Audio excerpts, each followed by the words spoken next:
BRS working president KTR పై fire అయ్యారు MLA Danam Nagender. ముఖ్యమంత్రి రేవంత్ రెడ్డిని గెలిపించడం ఓడించడం అనేది ప్రజలు చూసుకుంటారని, మొదట కేటీఆర్ చేసిన తప్పులను తెలుసుకోవాలని ఆయన సూచించారు.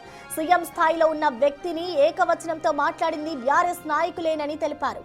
ముఖ్యమంత్రిపై విమర్శలు చేస్తే ప్రతి విమర్శలు ఎదుర్కోవాల్సి వస్తుందని హెచ్చరించారు దానం.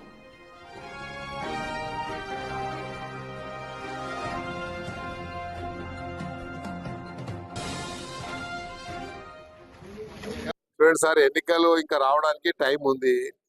రేవంత్ రెడ్డిని ఓడగొట్టుడు గెలిపించుడు కాదు. ముందు మనము మన జరిగినటువంటి తప్పులు తెలుసుకోవాలి.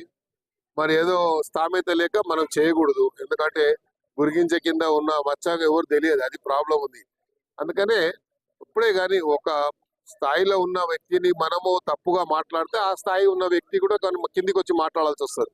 అందుకనే వీలే కదా మరి ముఖ్యమంత్రిని ఏకవచనంతో సంబోధించడము, నోటికి వచ్చినట్టు మాట్లాడడం, ఎవరైనా కానీ ఒక స్థాయిలో ఉన్న వ్యక్తికి మర్యాద ఇవ్వడం అనేది అది ప్రజాస్వామ్యంలో అది మన బాధ్యత. చూడండి సార్,